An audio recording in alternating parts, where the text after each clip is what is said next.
Hi friends, எல்லாருக்கும் வணக்கம். உங்கள் வீட்டு பக்கத்துலேயும் சரி, இல்லை நீங்கள் ரோட்டில் நடந்து போகும்போது ரோட்டு ஓரத்தில் நிறைய விதமான செடிகள்லாம் இருக்கும். அதில் நிறைய விதமான மருத்துவ குணங்கள் வாய்ந்த மூலிகை செடிகளும் இருக்குது. அதில் ஒரு செடியை நம்மளுடைய ஸ்கின் கேருக்கு யூஸ் பண்ணுறதுனால நம்மளுடைய முக அழகு இன்னும் கொஞ்சம் அதிகமாக அழகாக போகுது. ஸோ அதை பற்றி தான் இந்த வீடியோவில் பார்க்க போகிறோம்.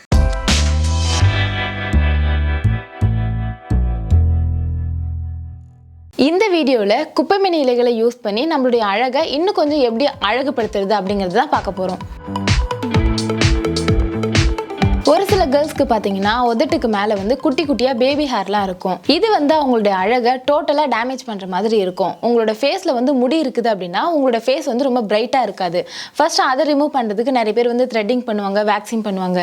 இதெல்லாம் பண்ணும்போது என்ன ஆகும்னா நமக்கு கொஞ்சம் பெயின்ஃபுல்லாக இருக்கும். பட் பெயின் இல்லாமல் குப்பைமேனி இலைகளை யூஸ் பண்ணி அந்த முடியை நம்ம ஈஸியாக ரிமூவ் பண்ணிடலாம். கொஞ்சமாக குப்பைமேனி இலைகளை எடுத்துக்கோங்க. அது கூட வேப்பிலை கொழுந்தை கொஞ்சமாக எடுத்துக்கோங்க. இது கூட கொஞ்சமாக வெள்ளி மஞ்சளை சேர்த்துக்கலாம். சப்போஸ் வெள்ளி மஞ்சள் இல்லை அப்படின்னா நீங்கள் நார்மலாக கஸ்தூரி மஞ்சள் கூட சேர்த்துக்கலாம். இப்போ இந்த மூணையும் நல்லா அரைச்சிட்டு ஒரு பேஸ்ட் மாதிரி நல்லா அரைச்சிக்கோங்க. இதை நீங்கள் நைட்டு தூங்க போகிறதுக்கு முன்னாடி உங்களோட ஃபேஸில் எங்கெல்லாம் முடி இருக்குதோ அந்த இடத்துல நீங்கள் அப்ளை பண்ணிவிட்டு நைட்டு ஃபுல்லாக அப்படியே விட்டுடலாம். காலையில் எந்திரிச்சு நீங்கள் நார்மல் வாட்டரில் வாஷ் பண்ணிக்கலாம். ஸோ இதே மாதிரி நீங்கள் பண்ணிட்டு வரும்போது உங்களுடைய ஃபேஸில் இருக்க அந்த பேபி ஹேர்லாம் ரிமூவ் ஆகிடும். உங்களுடைய ஃபேஸில் டார்க் ஸ்பாட்ஸ் இருக்குது அப்படிலாம் பிம்பிள் இருக்குது அப்படின்னா இப்போ நான் சொல்ல போகிறேன், இதை கூட நீங்கள் ஃபாலோ பண்ணிட்டு வரலாம். கொஞ்சமாக குப்பைமேனி இலைகளை எடுத்துக்கோங்க. இதை நல்லா வாஷ் பண்ணிவிட்டு இது கூட கொஞ்சமாக கஸ்தூரி மஞ்சளையும் சேர்த்துக்கலாம். இப்போ இந்த ரெண்டையும் நல்லா ஒரு பேக் மாதிரி அரைச்சிட்டு இதை உங்களோட ஃபேஸில் எங்கெல்லாம் பிம்பிள் இருக்கோ, டார்க் ஸ்பாட்ஸ் இருக்கோ அந்த இடத்துல அப்ளை பண்ணிவிட்டு நல்லா ட்ரை ஆனதுக்கு அப்புறமா நீங்கள் நார்மல் வாட்டரில் வாஷ் பண்ணிக்கலாம். ஸோ இதே மாதிரி நீங்கள் ஃபாலோ பண்ணிட்டு வரும்போது உங்களோட ஃபேஸ் நல்லா பிரைட் ஆகும். கூடவே அந்த கரும்புள்ளிகள் இருக்குது அப்படின்னா அதுவும் சரியாயிடும். வேப்பிலை, புதினா, மருதாணி இந்த மூணையும் ஈக்குவல் குவான்டிட்டி எடுத்துக்கோங்க. இதை நல்லா வாஷ் பண்ணிவிட்டு நிழலில் நல்லா ஒரு 2 வாரத்துக்கு காய வச்சிடலாம். இது நல்லா காஞ்சதுக்கு அப்புறமா ஒரு மிக்ஸி ஜாரில் இது நல்லா பவுடர் மாதிரி அரைச்சி ஒரு ஏர்டைட் கண்டெய்னரில் போட்டு ஸ்டோர் பண்ணிக்கோங்க. எப்போல்லாம் நீங்கள் ஃபேஸ் பேக் போடணும்னு நீங்கள் விருப்பப்படுறீங்களோ அப்போல்லாம் இந்த பவுடர்லேருந்து ஒரு 2 ஸ்பூன் அளவுக்கு எடுத்து கொஞ்சமாக பசும்பாலோட ஆட் பண்ணி நீங்கள் உங்களோட ஃபேஸில் நல்லா ஒரு பேக் மாதிரி போட்டுட்டு வந்தீங்க அப்படின்னா உங்களோட ஃபேஸ் நல்லா பிரைட்டாக மாறும். இந்த பேக்கை உங்களோட ஃபேஸில் ஒரு 20 நிமிஷத்துக்கு அப்படியே விட்டுடுங்க. 20 நிமிஷத்துக்கு அப்புறமா நார்மல் வாட்டரில் உங்களோட ஃபேஸை வாஷ் பண்ணிக்கலாம். குப்பைமேனிலேயே கொஞ்சமாக எடுத்துக்கோங்க. இதோட தேவையான அளவுக்கு கொஞ்சமாக கல்லுப்பும் எடுத்துக்கோங்க. கடைசியாக இதோட கஸ்தூரி மஞ்சளையும் எடுத்துக்கலாம். ஒரு பிஞ்ச் அளவுக்கு கஸ்தூரி மஞ்சளும் எடுத்துக்கலாம். இப்போ இந்த மூணையும் நல்லா அரைச்சிட்டு உங்களோட ஸ்கின்ல எங்கெல்லாம் அலர்ஜி இருக்குதோ அந்த இடத்துல அப்ளை பண்ணிவிட்டு ஒரு 1 ஹவருக்கு அப்படியே விட்டுடுங்க. 1 ஹவருக்கு அப்புறமா நீங்கள் அந்த இடத்த வாஷ் பண்ணிட்டு வந்தீங்க அப்படின்னா உங்களோட ஸ்கின்ல அலர்ஜி இருக்குது அப்படின்னா அதெல்லாம் சரியாயிடும். இன்றைக்கி நான் போட்டிருக்க இந்த செயின் பார்த்தீங்கன்னா ரொம்பவே லைட் வெயிட்டாக இருக்குது. இது ஒரு கோல்டு பிளேட்டடில் கொடுத்துருக்குறாங்க. நடுவில் தைவான் பேர்ல் டிசைன் கொடுத்துருக்குறாங்க. இதனோட டிசைன் பார்த்தீங்கன்னா உங்களுக்கு ஹார்ட் ஷேப்பில் வருது. பார்க்குறதுக்கே ரொம்ப சிம்பிளாக எலிகெண்ட்டாக இருக்குது.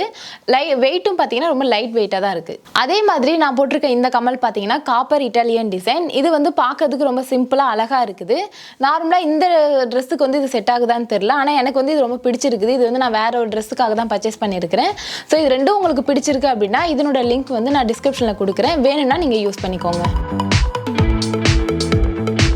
30 குப்பைமேனி இலைகளை நல்லா வாஷ் பண்ணி எடுத்துக்கோங்க. இதை கொஞ்சமாக தண்ணி சேர்த்து மிக்சியில் போட்டு நல்லா அரைச்சிக்கலாம். இப்போ இது நல்லா அரைச்சதுக்கு அப்புறமா இதனோட ஜூஸ் மட்டும்தான் நமக்கு வேணும். ஸோ ஒரு ஃபில்ட்ரு வச்சு இது நல்லா வடிகட்டிக்கலாம். 100 ml தேங்காய் எண்ணெய் எடுத்துக்கோங்க. தேங்காய் எண்ணெய் பார்த்தீங்கன்னா நீங்கள் செக்லேருந்து வாங்கினீங்கன்னா இன்னும் சூப்பரான ரிசல்ட் தரும். ஸோ இந்த தேங்காய் எண்ணெயை லைட்டாக கடாயில் ஊற்றி லைட்டாக ஹீட் ஆனதும் நம்ம ரெடி பண்ணி வச்சுருக்க இந்த ஜூஸை இதோட சேர்த்து லைட்டாக மிக்ஸ் பண்ணிக்கோங்க. இது மிக்ஸ் ஆனதுக்கு அப்புறமா ஒரு 10 நிமிஷம் கழித்து அடுப்பை ஆஃப் பண்ணிக்கலாம். இந்த எண்ணெயை பார்த்தீங்கன்னா நீங்கள் வாரம் ரெடி பண்ணுங்கள். மொத்தமாக ரெடி பண்ணி வச்சிங்க அப்படின்னா இது சீக்கிரமாகவே கெட்டு போயிடும். ஸோ இப்போ நீங்கள் உங்களுக்கு வேணும் அப்படின்னா உடனே யூஸ் பண்ணி 1 வாரம் மட்டும் யூஸ் பண்ணிக்கோங்க. இதை உங்களோட ஹேரில் நீங்கள் அப்ளை பண்ணிட்டு வரும்போது உங்களோட ஹேர் ரொம்ப சாஃப்டாக சில்கியாக மாறும்.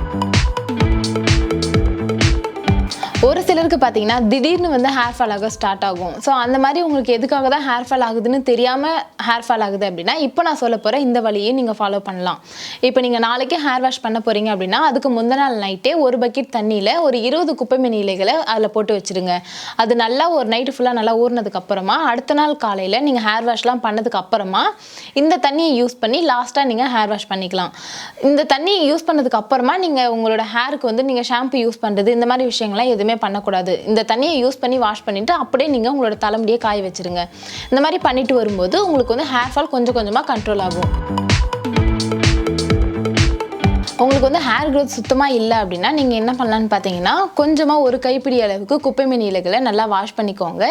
இதை ஒரு பாத்திரத்தில் ஒரு கொஞ்சமாக சுத்தமான தண்ணி எடுத்து அடுப்பில் வச்சு தண்ணி லைட்டாக ஹீட் ஆனதுக்கு அப்புறமா நம்ம வாஷ் பண்ணி வச்சிருக்கிற இந்த குப்பைமேனி இலைகளை அதில் போட்டுக்கோங்க. இது வந்து நல்லா கொதிச்சதுக்கு அப்புறமா அந்த தண்ணி வந்து க்ரீன் கலரில் மாறும். ஸோ நல்லா க்ரீன் கலரில் மாறினதுக்கு அப்புறமா அடுப்பை ஆஃப் பண்ணிவிட்டு இதை நல்லா ஆற வச்சுருங்க. ஆறினதுக்கு அப்புறமா ஒரு 4 drops அளவுக்கு லாவெண்டர் எசென்ஷியல் ஆயிலை இதோட சேர்த்துக்கோங்க. இதை ஒரு ஸ்ப்ரே பாட்டிலில் ஸ்டோர் பண்ணி உங்களோட ஸ்கேல்பில் நல்லா அப்ளை பண்ணிக்கோங்க. இதே மாதிரி நீங்கள் பண்ணிட்டு வரும்போது உங்களுக்கு வந்து நல்ல ஹேர் க்ரோத் கிடைச்சி உங்களுக்கு ஹேர் ஃபாலும் கண்ட்ரோல் ஆகும், கூடவே ஹேரும் நல்லா க்ரோத் ஆகும். ஸோ இன்றைக்கி நான் உங்ககிட்ட ஷேர் பண்ண இந்த டிப்ஸில் உங்களுக்கு எது பிடிச்சிருக்கோ நீங்கள் அதை தாராளமாக ஃபாலோ பண்ணிட்டு வாங்க. நிச்சயமாக நீங்கள் எது ஃபாலோ பண்ணாலும் உங்களுக்கு அதனுடைய பலன் கிடைக்கும். ஸோ ட்ரை பண்ணி பார்த்துட்டு உங்களுக்கு எப்படி பிடிச்சிருக்கு அப்படின்னு சொல்லிட்டு கீழே இருக்க கமெண்ட்டில் என்னோட ஷேர் பண்ணிக்கோங்க. இந்த வீடியோ பிடிச்சிருந்தனா லைக் பண்ணுங்கள், ஷேர் பண்ணுங்கள். இதே மாதிரி இன்னொரு இன்ட்ரெஸ்டிங்கான வீடியோவில் மீண்டும் உங்களை சந்திக்கிறேன். until then it's me Aruna. Bye.